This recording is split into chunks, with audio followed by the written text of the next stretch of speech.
Hi. Hi. What's up, guys? CSD here. This guy lost a bet, but won a store championship. So now we're making a store championship winner deck tech video. Let's get into it.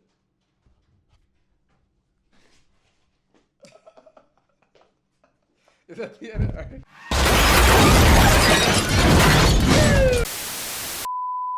Wing Zero. Why Wing Zero? Wing Zero is probably my favorite deck. I've been playing it since it came out.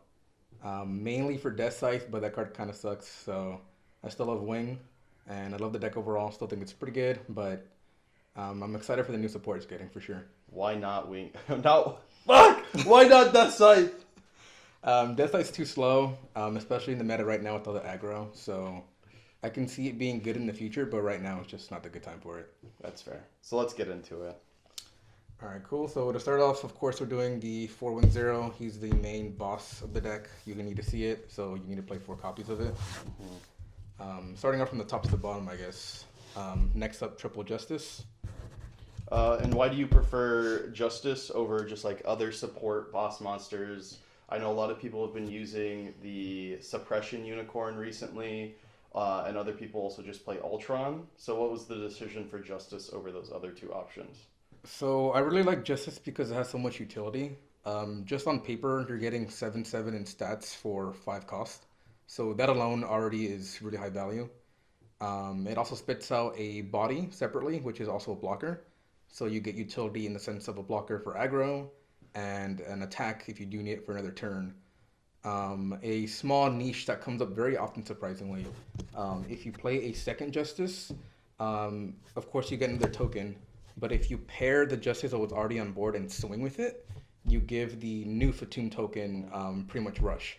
Something that a lot of people surprisingly still don't know about and have definitely won me a good amount of games. So I just think this card has an insane amount of utility. And even when you do play, you still have 2 resources left over, so you can still throw down like a Lifrith or a Flat or anything else you may need. Yeah. So yeah, definitely underrated in my opinion. Next up, of course, we have the 4 Wings. This card is broken, probably the best card in the deck in my opinion. It becomes 7/7 with Hero, Breach 5, kills all the lower blockers, especially in the format right now. If you draw it link with Peace-Million, you are at a super high advantage, so this card is amazing. Probably the best card in my opinion. I agree. That card's insane. It is nuts. Next up, right now, especially in our meta, it's very very aggro based. A lot of Blurple, a lot of 1-year war. So I personally really like the high blocker count. Starting off with the level 5s, of course, 4 L Strike. This card is insane. Not only stat wise, it's 4/4, which is pretty decent. The bouncing effect is very, very relevant. Bouncing tokens, bouncing blockers. Kira on the side fact is also very, very good. This card can trade over very big bodies to live. It tanks 1 to 2 hits. Very good card overall. And its when paired effect is also very relevant. Not Yes. relying on the actual pilot is very important. Yeah, I feel like this card is very utility based. Again, you're getting other niche effects with like a bouncing off a hero. Again, I would say this is the best blocker in the deck. Would play more if you could, but the bouncing is very, very relevant still. Agreed. Next up, again, for the blockers, we're playing 3 Perfect Strike. Again, in my opinion, very good utility compared to like a Silver Bullet. This card is relevant in the blue-white matchup, bouncing the parts tokens.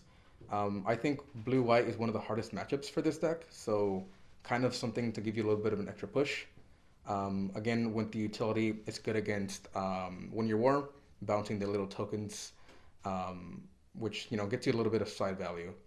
Have you ever found it relevant, whereas Silver Bullet, you wouldn't have been pinging these blockers, but with this, you do ping it for 3 damage with your own Wing Zero. Has that ever like come up in one of your games? Yeah, so it's definitely been relevant more in the Blurple matchup. There's been some parts where I block with it and it gets pinged out with like a gun tank or something. In that situation, definitely Silver Bullet would have been better. Overall, though, I think, again, utility-wise, this just comes up a lot more often than a Silver Bullet would. On top of it also being a link with Kira. Again, very, very important for me. Again, all these small niches that can come up just are way better than Silver Bullet. Um, and again, the 4/4 stat line is very good for a blocker line, and it has 3 costs, so also relevant. Yeah. Now this next one, a very very interesting, and I think you really pioneered the other players in our local meta of putting onto this card. But why heavy arms? And why the set 2 heavy arms? Yeah, so heavy arms is the go. Very very niche utility in my opinion that I really love. Most importantly is linking it with hero. People that know me, I hate Armoro. I hate RX-78. That card is so freaking insane. A good little niche tech is that when you link it with the hero, not only does it kill the RX-78, but it still lives. In some matchups, it doesn't matter because they can still ping it, for example, like let's just say a Win Your War. But of course, it forces them to have it. But this card is very good in the sense that it gives you an answer. And I feel that your turn 4 in this deck is not the strongest. On a side note, it lets you look at the top card of your deck. Deck has a lot of like little text for specific decks, like for example, more blockers for an aggro matchup, or more top end against like maybe a mirror match. So heavy arms lets you kind of fix your next draw, make sure that you're drawing cards that you need for your specific matchup, and even just base 3/4 stat line is very decent. It can kill some small units against like let's say a Blurple or a 1-year. And again, the most important part is that you can link it. So it gets over RX-78. It gets you some early pressure if you want to go for pressure. Just so many different utility for this card. Yeah, it definitely feels a little overstated being a 3/4 because there's so many like 3/3s out there, and just being able to just kill it and live, especially against those aggro matchups, I think is super important.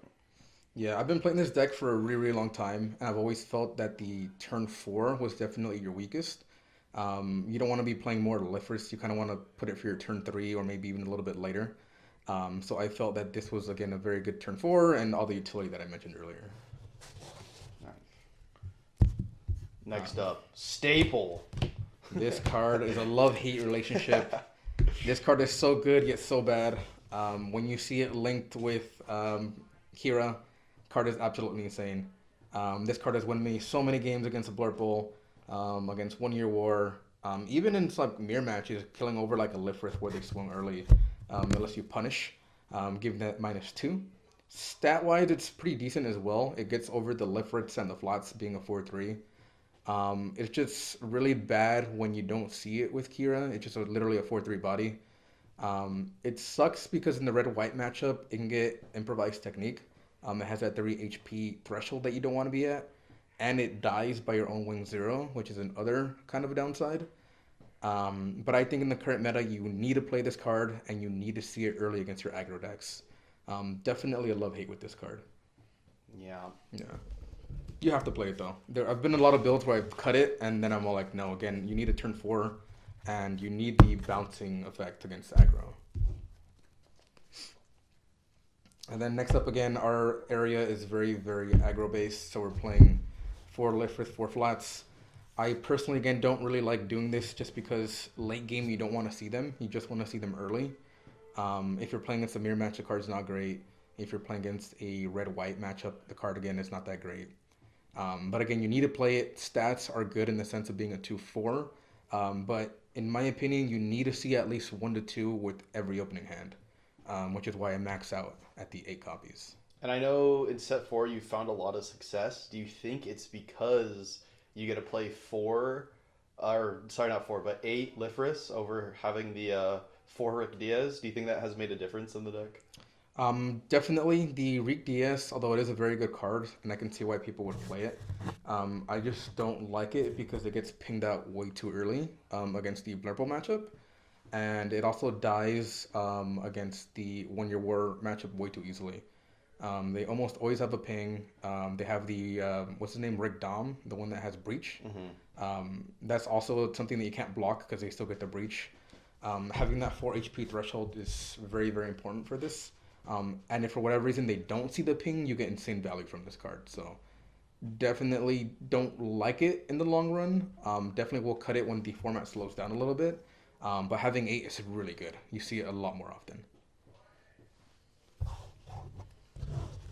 Okay, and that's it for the units. Down for the pilots.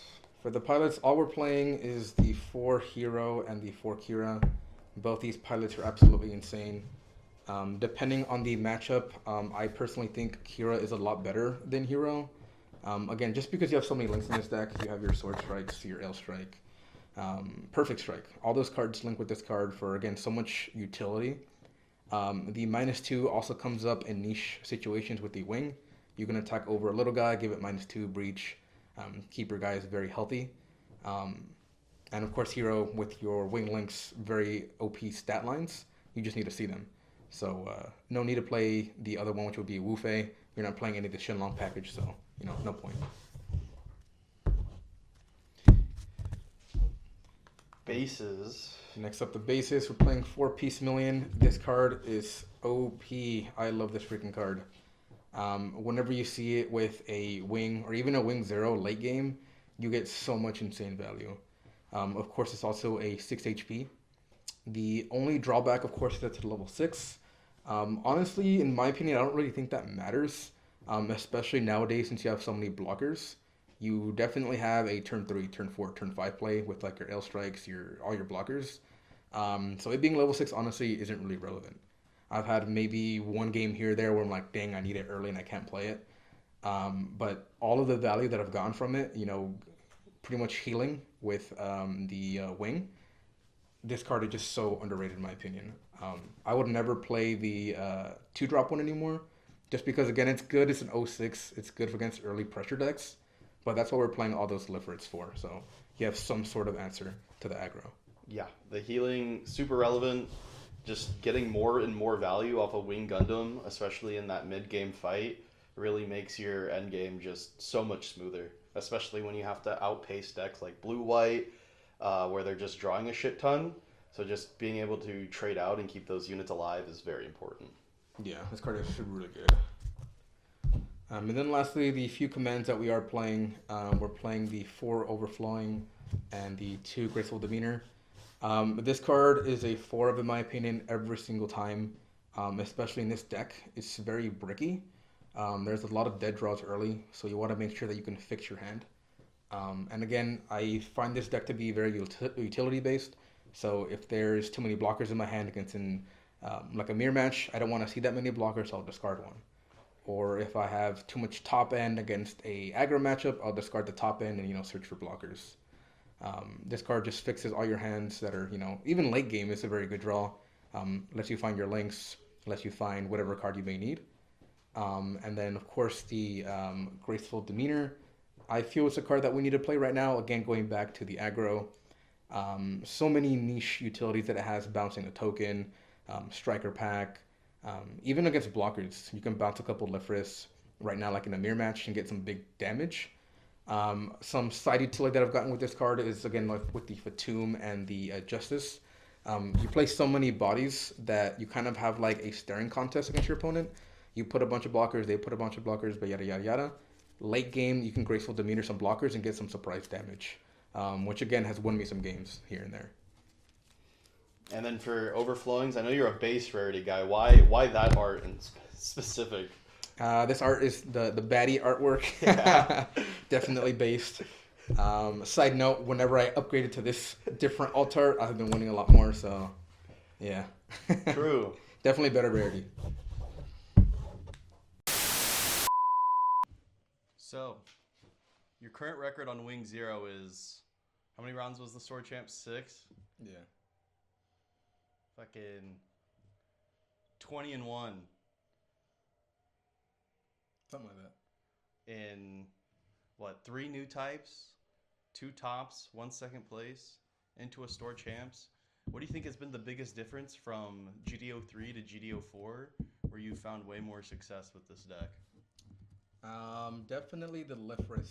I want to say having 8 of them has been a really big deal. Also, Graceful Demeanor. Loki has been really good. Mm-hmm. I kind of hate the card, to be honest. Like, I hate seeing it in my hand, with the exception of aggro.